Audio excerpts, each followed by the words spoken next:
Thomas the tank engine was feeling very happy. His blue coat shone in the sun, he was right on time, and all around his branch line, the countryside seemed prettier than ever before.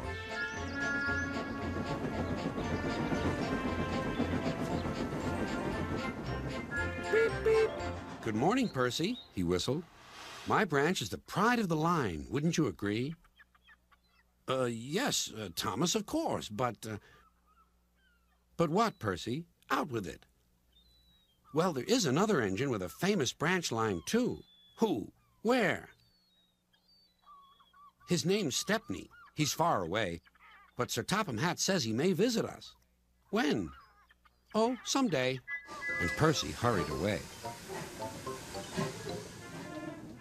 Meanwhile, Stepney was puffing steadily along his line. It isn't very long, and that made him feel a little sad. Later, he saw Rusty.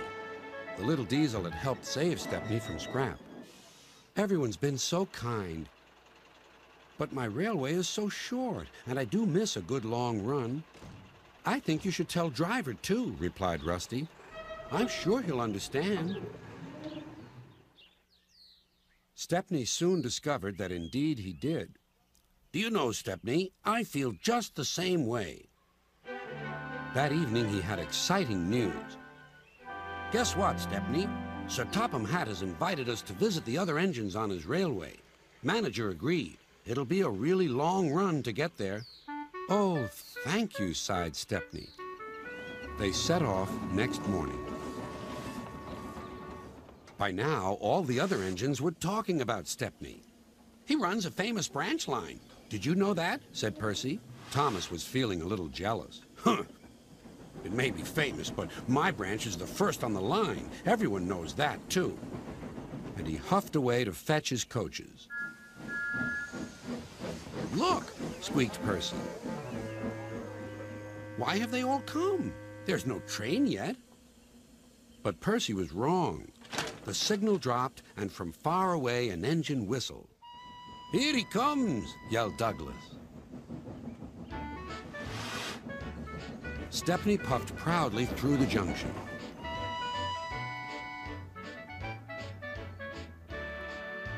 I hope you'll meet Thomas, too, said Edward.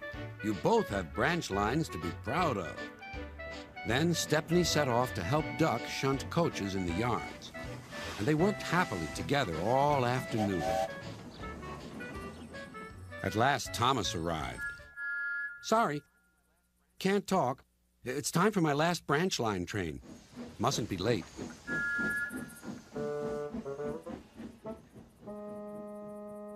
He was hardly out of sight when the engines heard shouting at the station. Moments later came the alarm.